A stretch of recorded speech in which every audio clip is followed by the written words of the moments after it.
Hi everyone, thank you for joining our FZY parent support space this evening. My name's Lucy and I am the Mazkira at FZY, and we wanted to put on this evening for all our parent community to help you during this time. We're trying to do all we can at the moment with your children, our FZY members, keep running our sessions, informing them, supporting them. And we felt that it was really important to offer the same to our parent community. So just quick brief overview of how tonight is going to look. So firstly, we have an update on the current situation in Israel, and then we have a anti-Semitism in the UK update, and then we have the final part will be kind of how to help support your children during this time on social media, Jewish schools. There's lots going on right now. Firstly, I'd like to invite Richard, who is director at BICOM, to give us an update on what's going on with Israel. Richard actually used to be a movement worker for FZY in 1997 to 98. And he has worked from the Israeli Prime Minister's office. He's helped deliver to a British audience about Israeli politics, and he's now a director at BICOM. So thank you, Richard. Thank you, Lucy. It's a real pleasure to be with you tonight. As you mentioned, I have a soft spot in my heart for FZY. I mean, it's 25 years plus since my formal engagement, but it leaves a mark. And for anyone else who's listening, who is in the FZY family, then it's a great organisation to be a part of, movement to be a part of. And so it's great to have this opportunity to come back and speak to you. I'll keep my comments pretty brief because I'm sure people are following this quite closely. And so I'll just give a very short overview, and then I'll be very happy to take any questions on anything that is Israel related. Just a quick word about BICOM, that we produce research and analysis focusing on Israeli politics, Israeli-Palestinian relations, regional security, and the bilateral relationship between Israel and the UK. I'll start because I think the breaking news that we're waiting for as we speak, the cabinet is meeting to discuss a potential hostage release in exchange for Palestinian prisoners. The deal, as we understand it, will see 50 women and children hostages released over a period of 4 days. 10 to 12 every day over 4 days. In return, Israel will be releasing about 150 prisoners, female prisoners primarily, and juveniles. That's kind of 16, 17-year-olds who are in prison, none of whom have committed murder. That's the Israeli red line. They won't be releasing murderers, but we're releasing other prisoners. And in exchange for a beefed up augmentation of humanitarian aid, up to 200 trucks a day are expected to come in, and that ceasefire will last for 4 days. If in those 4 days Hamas are able to allocate and identify other factions, the Popular Front and some criminal gangs in the south and Islamic Jihad that are holding other children, then there is a potential to extend the ceasefire for an extra day for every 10 hostages that are able to come out. So there is estimated around 70 to 80 children and their mothers who are being held captive. So that it could last a few days longer. As I said, the cabinet is voting on it right now. So maybe even within the next hour or so, we may get an answer, and then it would come into effect probably within the next day or two. The hostage issue, obviously, as one people can imagine, this is unprecedented in Israeli history. Touches on the kind of the core values and the social contract between state and citizens, and it's kind of seen as a complete kind of the highest priority, the highest order imperative to bring them home. In parallel, the second objective is to destroy Hamas. I'll remind people that as of the 6th of October, there was a truce, a ceasefire in place that was violently broken by the Hamas, and everything that we've seen since is a response to that vicious campaign on that the Black Shabbat of the 6th of October. The operation started in the north of the Gaza Strip. Unlike in the past, when, for example, 2014, where the operation began in Shajaiya and these sort of neighborhoods, kind of on the closest point of contact for Israel. This time they kind of circumvented that, went from the north and the center, bisected the Gaza Strip, and then closed in on Gaza City itself, and only now coming from the west, moving eastwards to those very difficult neighborhoods. I had a series of conversations with senior IDF officers over the last 2 or 3 weeks. One of whom explains, and I think it's now in the public domain as well, that there are 24 battalions of Hamas, 14 in the north, 10 in the south, 10 of whom in the north have now been kind of operationally decommissioned. Does not mean they're totally destroyed, but they have lost their command and control structure, and many of the commanders have been killed. And now they're focusing on the last 4. If this ceasefire comes into effect, then it will kind of pause the fighting, but Israel has every intention to continue that. And then the very difficult decisions to move further south, where they've in the meantime been sending all of the civilian population in the north. I think it's quite clear, and kind of to make it very clear from the Israeli perspective, Israel conducts itself in full accordance to the norms of international law, both in terms of necessity of the actions, in terms of the proportionality, that's weighing up the potential benefits of any strike against the human damage. And also makes the distinction, targeting the terrorists, but not targeting the civilians. And that's why they've sent hundreds and thousands of messages, WhatsApp messages, text messages, voicemail messages, leafleting to get the civilian population to move out of harm's way down to the south. Just a quick word on some of the other fronts. Since the 8th of October, the north of Israel has seen incredibly vicious fighting, but right on the borderline. I heard just from today accounts from the north that said actually, the media is not really, even the Israeli media is not covering the full extent of the attacks in the north. But we understand that Hezbollah have free rein to target Israel right on the border. Although there is the latest assessment that I hear is that Iran, and who are the proxies and who control their Hezbollah proxies, are not looking for a wider confrontation at this stage. This conflict has perhaps come a few months or a year or so too early before Iran could add the nuclear umbrella to this and change Israel's calculations completely. So at this point, Hezbollah are keeping the IDF occupied. They're testing them, but only across on the immediate side of the border. And Israel is in turn responding in force to the source of each fire, but carefully calibrated not to expand it further.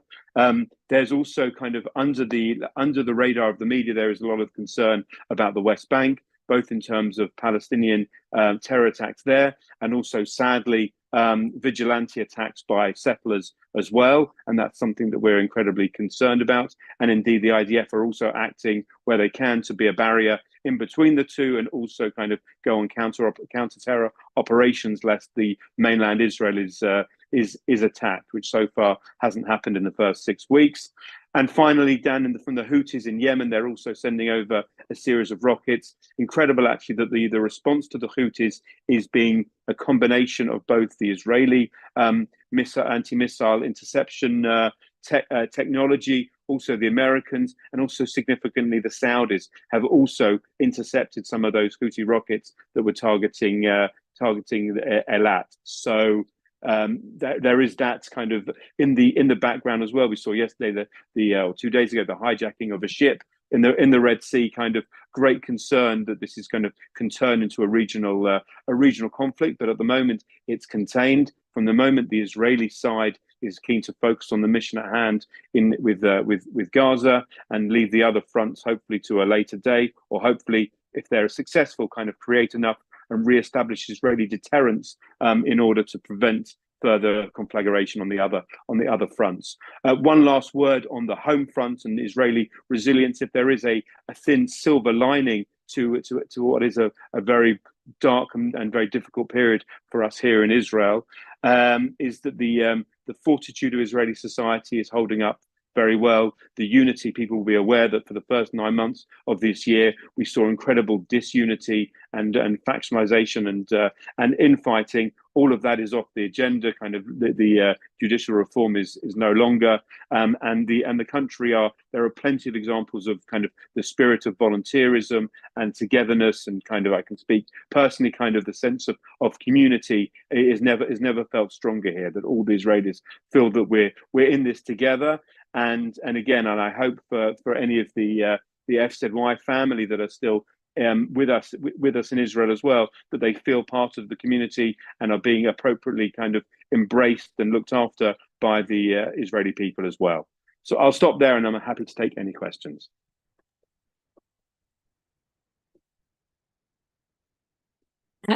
Just if we have got a few questions come in, but if you're struggling to ask a question, I think you have to be a subscriber. So if you do subscribe to the YouTube, you will be able to then ask your question in the chat function. So just a question that's come in is, I understand some of the far-right parties in the government may vote against the hostage deal. Why would they do this, and what could this mean for the future of the government? Great question. So yes, I mean the objection is that they're against releasing any of the terrorists. Is their primary issue. They think, and that they are against the pause in fighting. There is a concern that there's a saying here: there's nothing more permanent than a temporary solution. The fear is that if the ceasefire cessation lasts for 4 days, Hamas may look to drag it out for longer, and then after that it will be very difficult to pick up the momentum again and kind of maintain international legitimacy to keep up the fighting. So they will also, and they have some. I mean, for full disclosure, I'm certainly not a fan of the right-wing parties in the government, but they will also argue that the government's commitment was first and foremost to the destruction of Hamas, and did not put that kind of. It's about a scale of priorities between the release of the hostages and fighting in the destruction of Hamas, and so they clearly favour the latter, and that's why they're taking the stance. Will this bring down the government? Not necessarily. I think there have been plenty of other opportunities that Netanyahu would have had to remove them, and certainly there are other members of the opposition, Yair Lapid, for example, who has said on record that he's very happy to come into the government on the condition that it's instead of the religious Zionist factions and not in addition to. So that kind of remains. But Netanyahu's golden rule in politics is don't go against your base, and whether we like it or not, Netanyahu might find himself on the left wing of the Likud party these days, and so is disinclined to kind of create an open rift with the right-wing parties. So there's a likelihood that they will vote against it on principle. It will still have the majority to pass, and they will have had their gesture politics moment, and the government will remain as is. I would add, just in terms of the politics, there are suggestions, rumours around that instead of going to a general election, which I think is still a few months away once this situation calms down, there is talk about a constructive vote of no confidence, which would keep the current structure of the Knesset, but replace the prime minister, potentially with another leader from the Likud party. This is speculation. I'm also not convinced that's based in the reality either, but worth monitoring in any case. Thank you. This one's quite a big question, but how and when do you see that this war will end? So all the briefings I have with the IDF, they're all cautioning time that this can take still. I mean, we're 6 weeks into it. They kind of initially said 3 or 4 months was kind of the assessment that it would take. But I think there are so many variables here. Again, once we're now presuming again, and all of this is caveated with kind of this is pure speculation because there are so many moving parts. But presuming this, they vote on the ceasefire, it goes through. There is this first stage of a hostage exchange. The fighting is then renewed. They will need a couple more weeks to kind of mop up those spaces in Zaytun and Jabalia and Shajair that I mentioned at the beginning. And then they have the question of what they do in the south, without giving any military tactics away. This is what the army are telling me, that they will do the operation in the south will look different to that of the north, but clearly they will need to go into the south as well. That is still where the hostages are. That's still where the senior leadership are, and there is still a very substantial, as I mentioned at the beginning, 10 out of the 24 battalions of Hamas are based in the south. So that can take another. I mean, again, this is. I have no crystal ball, but this can take another weeks and months, and then we're still left with the challenge of what happens in the north. How are the residents of the north expected to go home if Hezbollah remains on the border? No one has a good answer to that. But if Israel was then to engage with Hezbollah, then that's a different order of magnitude, and that can take us into a very, very difficult place. The hope is that there is diplomatic efforts going along, both at the UN, both through the French and the US. The US delegate was in Beirut last week, basically trying to enforce, if there is a power structure left in Lebanon, to enforce the strict adherence of Resolution 1701, which ended the Second Lebanon War, which essentially means Hezbollah needs to be removed above the Litani River, about 12 kilometers north away from the border. I think that's incredibly ambitious to think that diplomatic solution is there. So it's open speculation what will then happen in the north.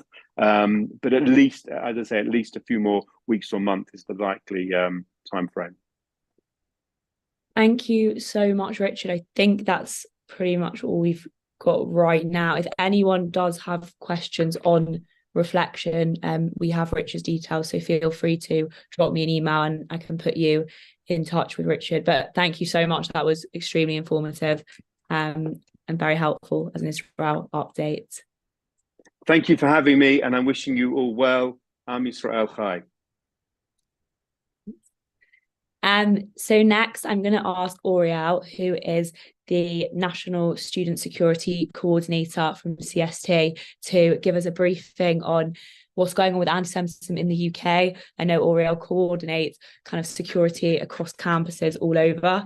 So I'm sure over the past few weeks had a pretty good eye into what's been going on. And again, if you do have questions for Oriel, as someone who works at CST, please subscribe and comment them in the chat box, and we'll get Oriel to answer those questions for you.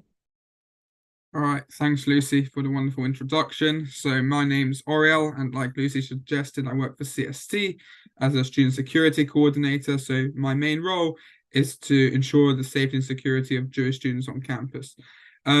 Within the time that I have here, I'm going to provide you the current situation happening in the UK, and we're going to, like a microscope, look closer and closer inside. We're looking at the school sector and the university sector as well, providing you the relevant stats because I feel like you deserve it to hear of what's going on.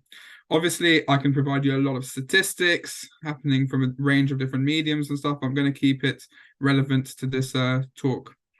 Okay, so far we're 6 weeks into the conflict, and CSD have recorded 1,324 anti-Semitic incidents. And if we compare this to the same 6-week period in 2022, we recorded 217. So do the maths, that's 510% increase, which is huge and, very overwhelming for all of us, especially for those victims of anti-Semitism. So CSD has recorded more anti-Semitic incidents than 803 reported in the first half of this year. So 6 months versus 6 weeks is pretty staggering as well. It's very important that when we take these incidents, or when we hear about these incidents, each one is verified and logged, because we firstly want to provide to the victims the appropriate support, appropriate advice. Certain incidents don't meet our criteria for anti-Semitism, or where we go by the IRA definition of anti-Semitism, together with CST's definition of anti-Semitism, but they're more or less the same. So just to let you know what I mean by that is, we had 865 extra, we'll call it reports, on top of the 1,324 incidents. So if you can imagine, within the 6-week period, CST has heard of 2,189 reports. And it's our job to filter through these, triage them, as we say, and log them, of course, provide them to the relevant people, whether that be police, counterterrorism police in specific circumstances. And obviously, the victims are our main priority. We need to get in contact with them and make sure that we speak to them and ensure that they're safe and secure. We have a backlog, unfortunately, such a vast amount of incidents coming through, but we endeavor to get through to every single person that does report an incident. It goes without saying that the abundance of incidents that have come through is unprecedentedly high. compared to other conflicts. So the two that come into mind are the 2021 conflict and also the 2014, which was a bigger operation. I think reasons for that could be a greater presence of social media. We have seen a bigger increase in online activity that constitutes definitions or, is anti-Semitic. A lot of keyboard warriors, we say, like to hide behind the screen and, display anti-Semitic material. We obviously do get face-to-face, anti-Semitism as well, whether that be extreme violence, assault, damage and desecration. That still goes on. But we've seen that this has also leaked onto online. And I'm sure for those of you who are on Twitter, this may not, unfortunately, be new to you. So if we talk about the instance after that of the 1,324, I'm going to quickly go through the regions that each category, that each anti-Semitic incident falls into. And it won't be any surprise that using your Jewish geography, you probably notice that where there are more Jews in the country, the incidents are higher. So 713 Greater London, 262 in Greater Manchester, 44 in Hertfordshire, 36 in West Yorkshire, 26 in Scotland, 23 in Thames Valley, 19 in the West Midlands, 14 in Nottinghamshire, 14 in Sussex, 13 in Merseyside, and the other 143 spread across the UK, where there's not a big amount of Jews living there. But like I said, you can clearly see that where there are the Jews in the country, where most of them are living, sadly we see that it correlates to the amount of anti-Semitic incidents that we receive. Now obviously your parents with kids at schools and university. So I'm going to split these into two, starting off with the schools and going to my speciality, which is the universities, because this is where I go. And I'll go on to why the university sector is such a specific point that we focus on in CST, why there are two of us that visit campuses, and I'll describe to you the sort of stuff we see there. So like I said, in schools, we've noticed 89 incidents. 40 of those have affected students and teachers at non-Jewish schools. So whether that be online abuse or student sort of opinionated abuse that teachers and academics do report to us, we log it. 29 involved Jewish school children abused on their way to or from school. 15 targeted at Jewish schools, and 5 involved offenders from non-Jewish schools abusing adult members of the public of Jewish locations. And just to link it into the first 6 months of the year, we only saw 67. I say only, we saw 67 incidents compared to the 89 we've seen in the 6 weeks. So it, like when there's a trigger event, such as the Middle East, we see an increase in incidents, but not to the amount that we expected this time around. Now, let me talk about universities. So obviously, a lot of you have sent your kids off to go on and go there and develop their adulthood. And unfortunately, especially those first years, this is probably not the sort of first-hand or first semester experience you'd want your child to be having. Before I read to you the amount of incidents that have come through, I want to ensure you that together with my colleague, we visit campuses wherever there is a Jewish student to ensure that we liaise with campus stakeholders, so that be campus security, which is our main priority, other Jewish organizations that look to accommodate Jewish life, such as Chabad, chaplains, and of course JSOCs, where we look to not only provide advice and encourage anti-Semitic reporting, but look to secure the events that your children attend. So we do this by, obviously, what I do is alerting them of why we've got these incidents, why we need security because of these incidents, the situation that Jews face in the UK on campus and in general. And for that to happen, we also have student volunteers on campus. So at present, which are trained like, the normal security that you see, CST security that you may see in schools and schools, but we have these on campus, composed of basically 18 to 23, 24-year-olds willing to give up their time to protect the Jewish community in whatever events that may take place on campus. So we have about 150 of those amazing volunteers that regularly step in and really help the community and sacrifice their own time. So let's talk about campus incidents. So unfortunately, we've broken the 100 barrier by 1. We have 101 incidents that have taken place on campus.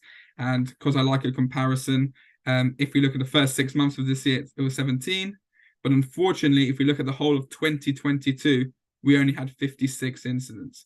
So that's what, a 45 increase compared to last year, which is within a 6-week period. And unfortunately, this is growing, and we are, linking in regularly with campus security and other stakeholders to ensure that none of these manifest and becoming anything serious. So I talked about online, offline abuse. We saw on campus that actually there was more online abuse, so 55 compared to 46. So you might have seen sort of incidents where, through societies who protest, academics, unfortunately, break the line between anti-Zionism and anti-Semitism, which is a whole presentation in itself. But whilst I appreciate there are some overlaps, we have to really distinguish the two.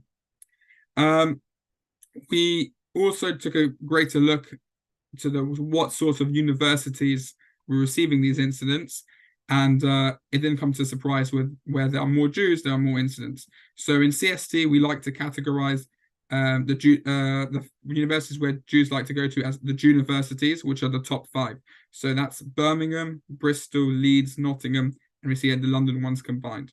So if I walk through with you the amount of incidents that have happened in each of these universities, we've had 8 at Birmingham, 4 at Bristol, 9 at Leeds, 6 in Nottingham, and then obviously there's, in London there's many universities, but I'll just go through that quickly. 7 in KCL, which King's College London, 3 incidents in St George's, and 4 incidents in UCL, and 3 incidents in Westminster. So yes, unfortunately, anti-Semitism is present on campus. This isn't new. That anti-Semitism does happen on campus, especially where, university life is an opportunity for students to really voice their political opinions, very politically driven students, and almost receive a platform for it. But we're very much aware that this can't overstep the mark into anti-Semitism. And the universities that I work with, at least, are very, very, knowledgeable of when to step in, when to, ban certain speakers from coming on campus, where certain events may not happen. And yeah, our mission is and will always remain that Jewish students will remain safe and secure on campus. Jewish students at schools will be safe and secure, and most importantly, that everyone in the UK, whilst we will have about 100+ staff members in the office, ensure that our community is safe. So now I just want to open the floor to any questions that you may have, and hopefully I'll be able to answer them. Thank you so much, Royal. It was very detailed and good to know the statistics. I think we've just got time for one question. Is it recommended to remove visible signs of looking Jewish, for example, wearing a Magen David when out and about? Very good question. And I can appreciate that people may not want to hide their Jewish identity, and that's my opinion. I don't think that we should be living in a world where someone must change their appearance and hide the level of, Judaism based on the current situation, right? Having said that, it's very important to be sensible, right? But, you do your own choice, but I'm never, ever, ever, not me, no one at CST is ever going to encourage someone to change their appearance just based on the situation, right?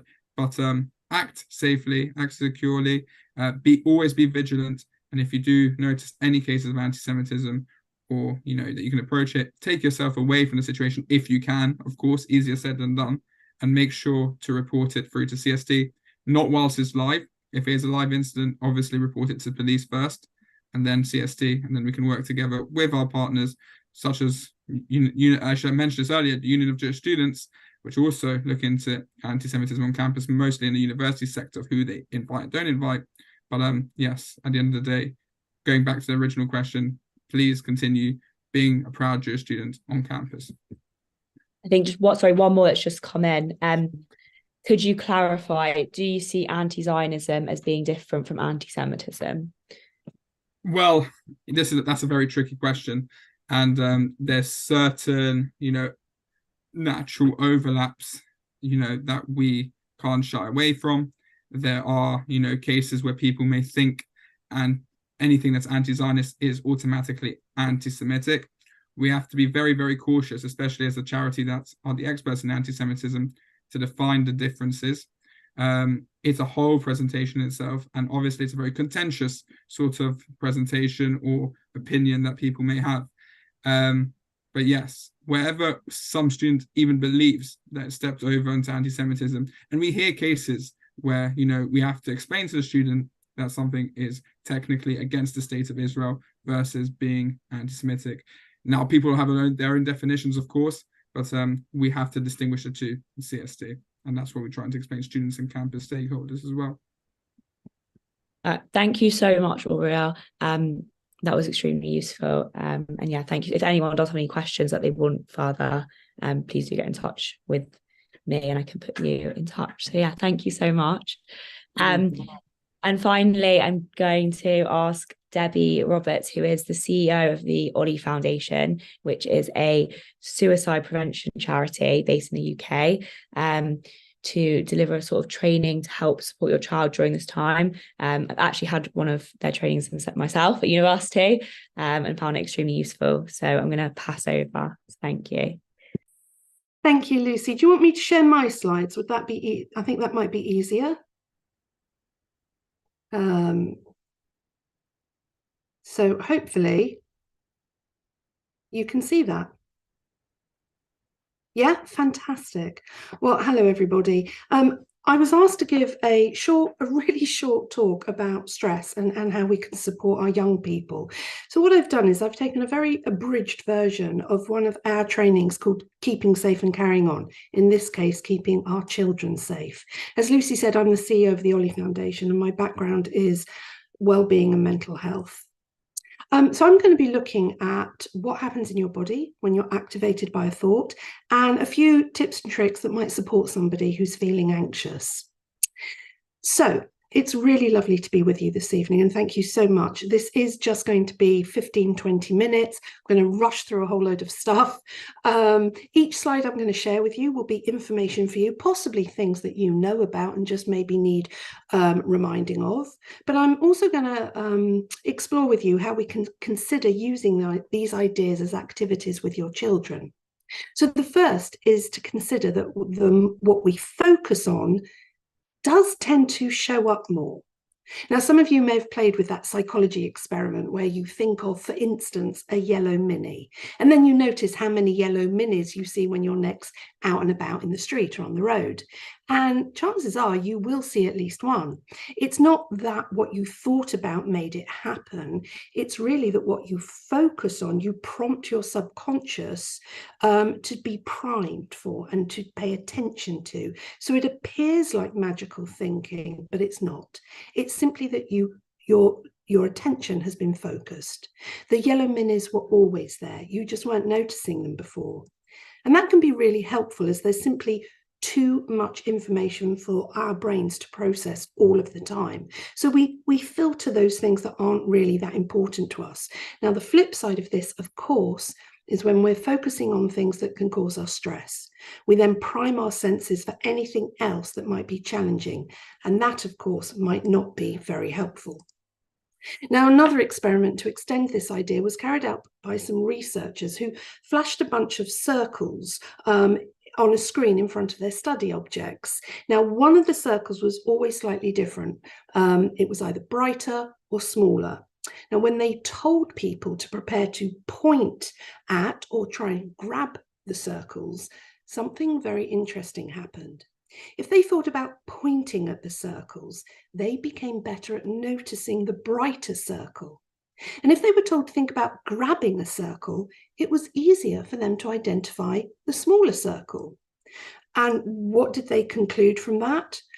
Well, their summary was that having a goal literally changed how people saw the world. So we're really getting a sense of what we think about enhances our focus and shapes our perception of the world. Now, let's just think a moment about what else can enhance our anxiety. And for sure, it's outsourcing our well-being. We so often feel like certain things can enhance or reduce our well-being. And of course they can, but we really have more control over that than we think. I know it can feel like our well-being is connected to other things, a certain way, other people behaving a certain way, things happening or not happening.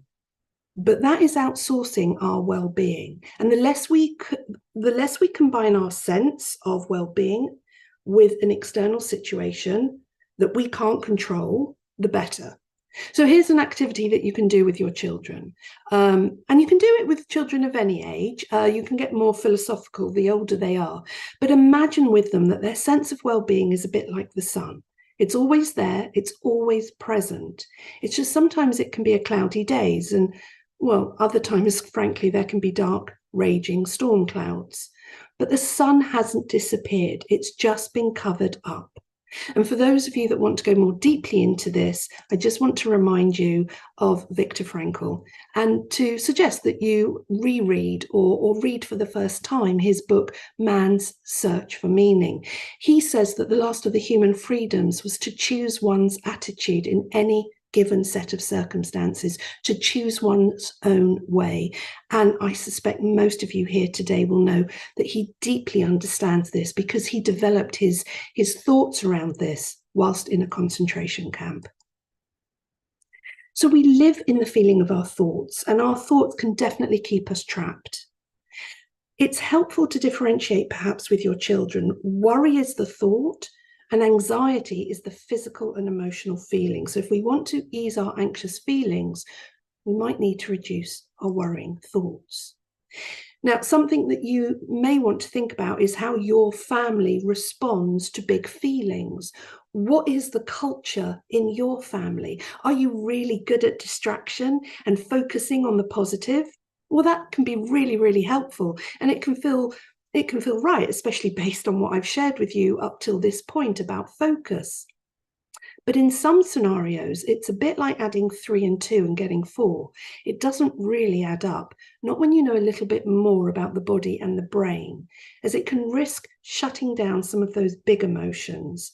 Brushing things off as not really painful can reduce our ability to see our needs as important, something that, of course, can be problematic then across the life course. Now, some families are great at talking and processing, and that can also be right in lots of scenarios. But perhaps it shouldn't be our only response. It's necessary, but not sufficient. Why not? Because we have a physical response to our feelings.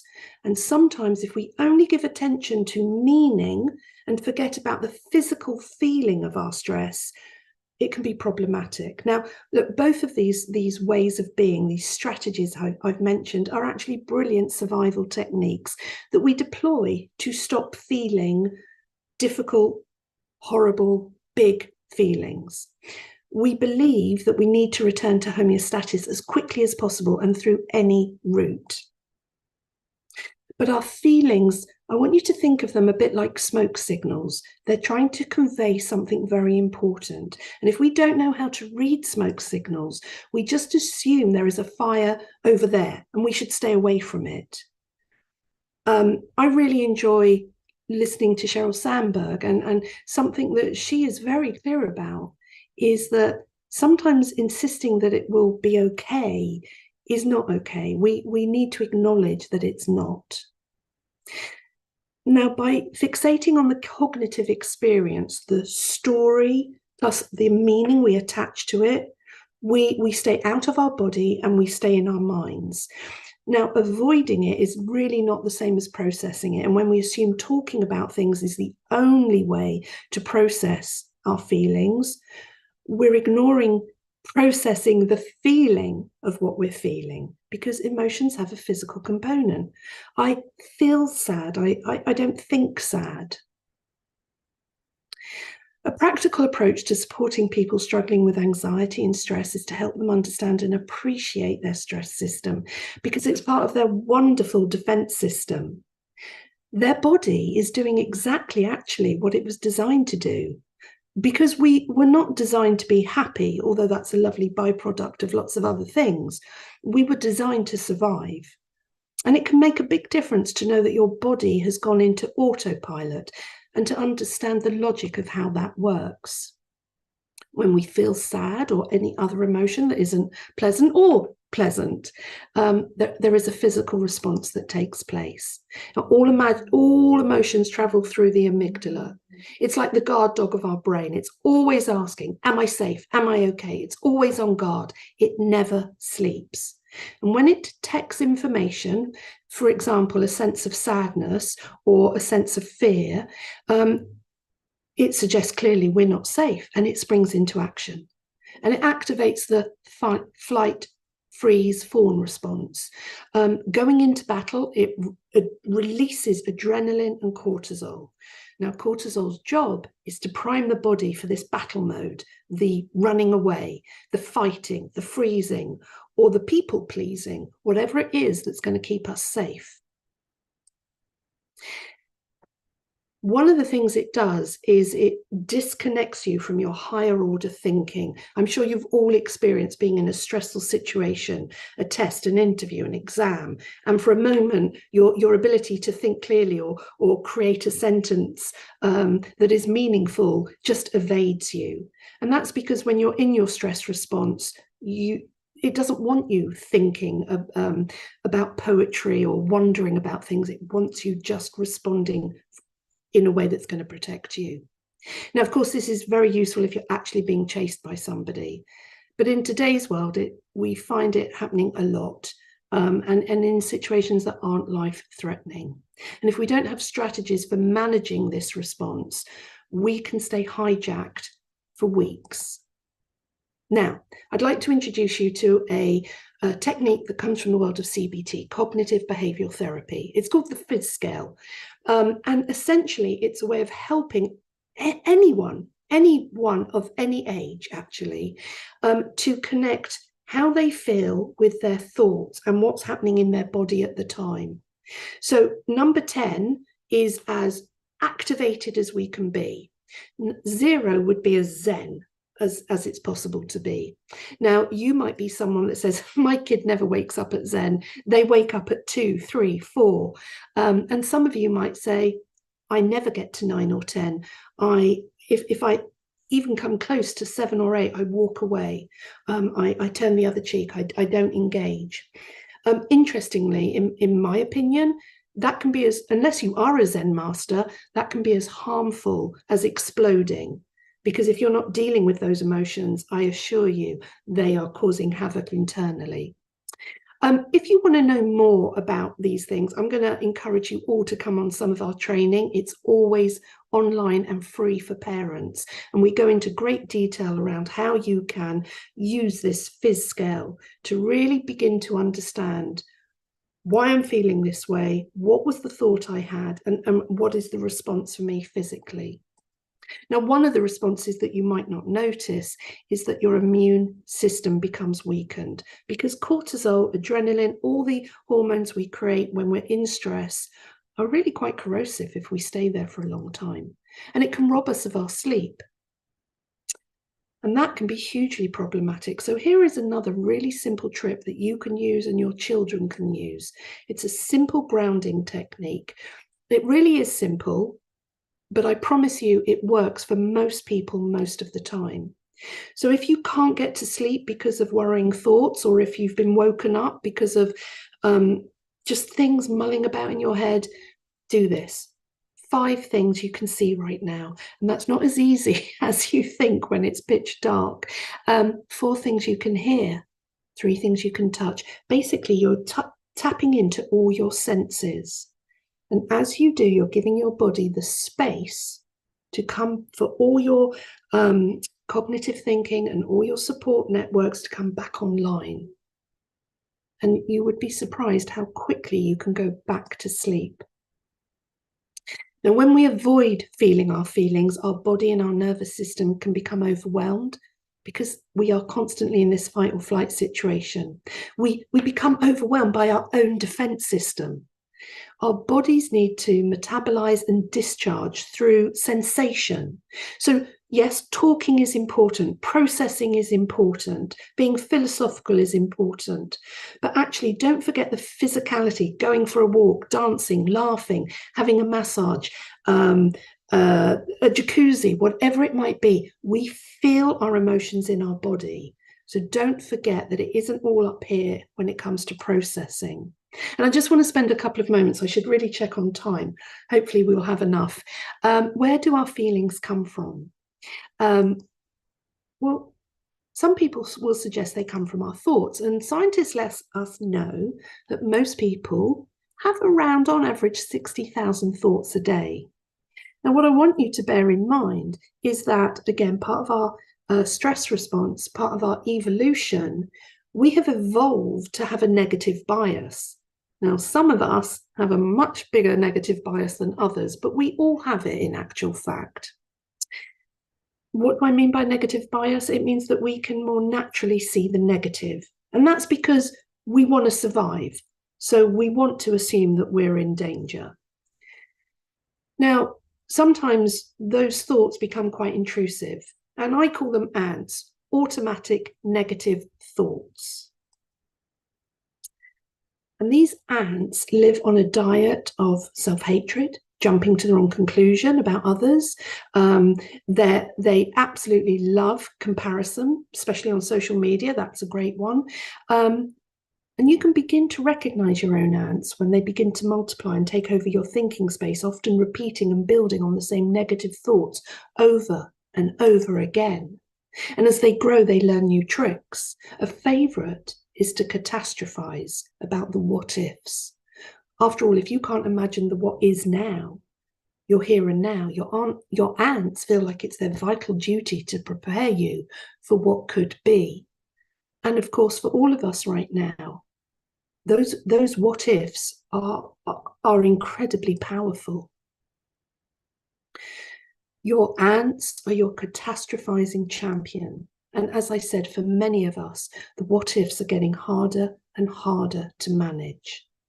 Now, some of you will already know about breathing techniques to help bring down your stress response. They really do work for most people most of the time. So some of you will have heard of square breathing or four-way breathing. And kite breathing is essentially the same thing.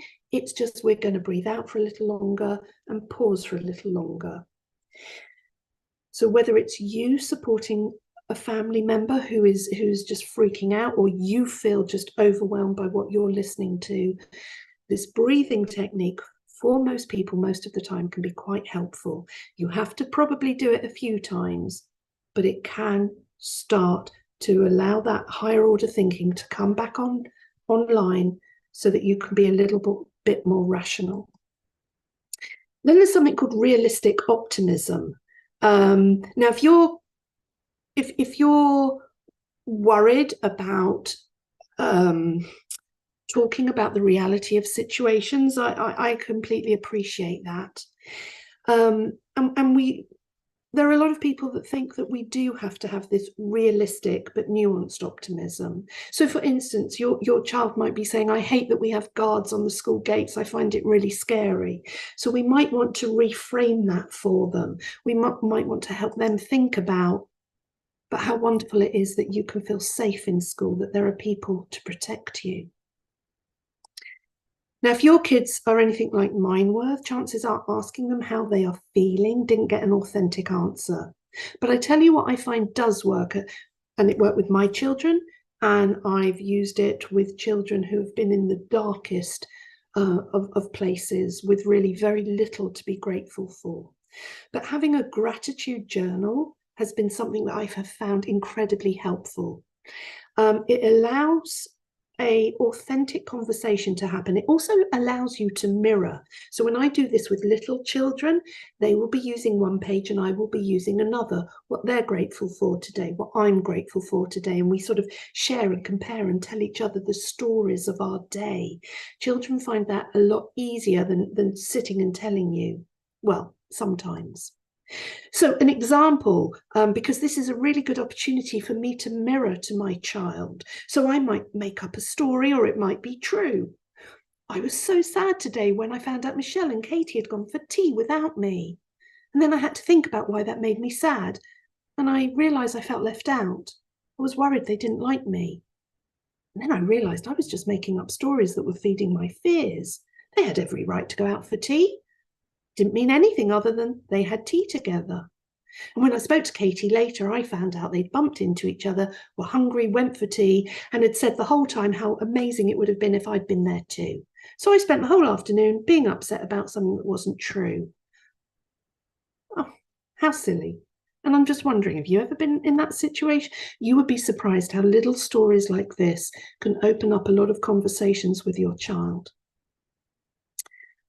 We can cope with stress and alter our behaviors by managing our thoughts and our feelings. So another tip from CBT, and I know I'm rushing through this really, really quickly, we can definitely take time out to look at these in a slower way if you'd ever like to come on one of our trainings.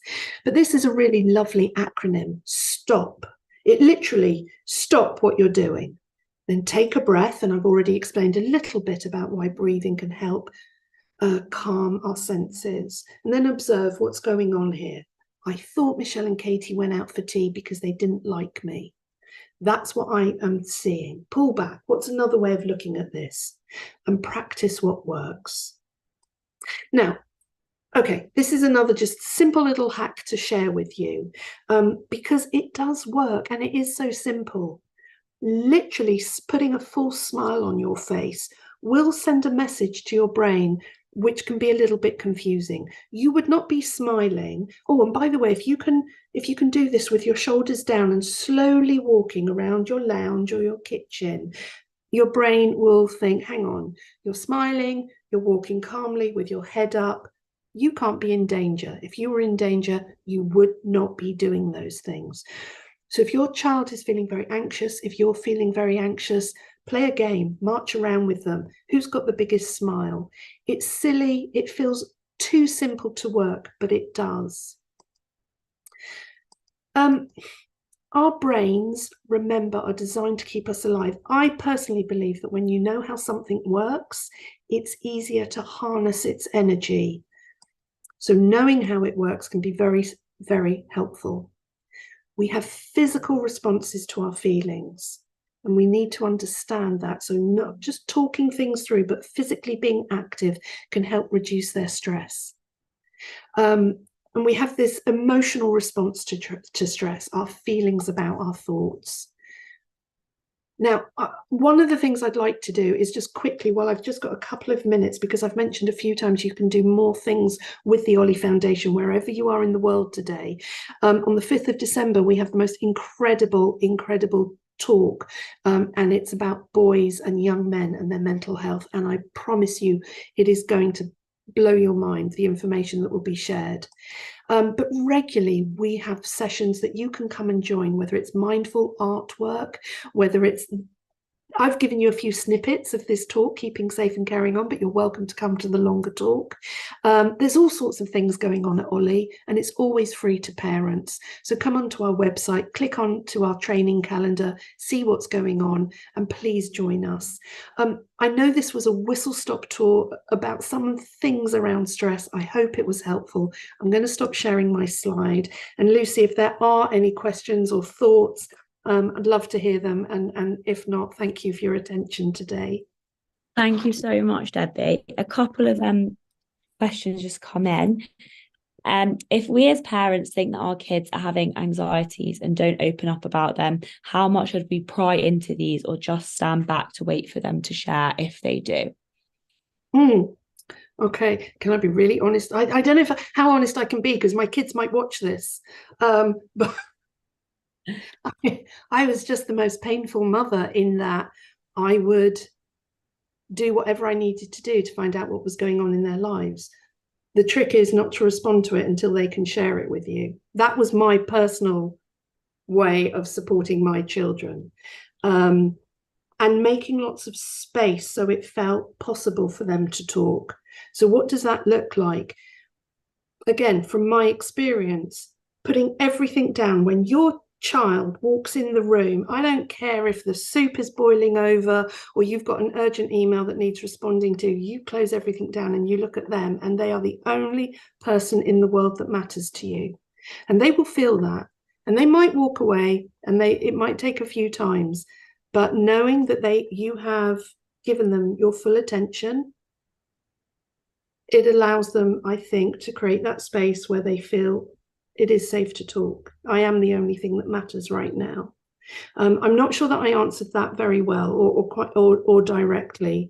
I think if I go back to the journaling, that for me was a great opportunity to say, you know what, there was some really bad news that we heard in the car, or when the news came on at 6 o'clock, that felt a bit much for me. Not necessarily asking them, but mirroring for them what they might be feeling, or wondering. There's something, Violet Oaklander was an incredible psychologist. She talked about wondering out loud. So it might look like, Lucy, I'm just wondering because I feel terrible having heard that. Are you okay? Mm. And you might say, yeah, absolutely, Mum. I'm off now. Sometimes it's just knowing that there's that space there to ask, and that they can come back to you. I'm sorry if that doesn't feel as detailed an answer as you clearly deserve, but I hope it gave you a few little nuggets that you might be able to work with. I think we've got time for one more. So some of the topics surrounding the war in Israel at the moment are very disturbing and challenging, which can cause a lot of anxiety. How much should we be speaking / presenting some of these things to our children so they don't hear these things firsthand from kids at school, social media, or other sources? Or would this be bringing on more anxieties? Look, this is such a huge conversation. And the answer for one family might look different for another family. It depends on your setup, the age of your children. My children are all grown up. I have some children that are totally watch the news all the time, and other children that don't want to hear anything. So the right response will be different for each one of those. But I think absolutely, if they're in school, I think it's really important, whatever school they're in, is knowing how the school are responding. And there are organisations out there who have been working with schools, whether they're Jewish schools or non, particularly also I'm aware of non-Jewish schools who are reaching out for help. How do I respond? How do I talk about this? So I think it's a two-way conversation. As a family, you have to decide what is right for your child to know about. And sometimes we just have to be in this moment. We're safe right now. Yes, these things are happening over here and we're not going to ignore it, but we're also not going to let it take over our day to day, this moment, because right now you and I are safe. It's such a deep conversation, isn't it? And I think everyone on this call will have friends and family members who are dealing with this situation differently. Some want to know everything. I'm one of those, and I feel that it is absolutely out of respect for everyone that has been affected that we know their stories. That's how I feel, but not everyone can handle that. It is a lot, isn't it? Thank you, Debbie. Unfortunately, that's all we have time for, but thank you so much. That was really, really informative, and I'm sure it was helpful to a lot of people. I just want to thank Richard, Oriel, and Debbie for helping us put this parent support space on tonight. And if anyone does have any more questions, I'm happy to put you in touch with them. If you email FZY or get in touch with us, more than happy to follow up on any further questions. But yeah, thank you so much for joining us tonight, and all our guest speakers for making such an important event possible. Thank you.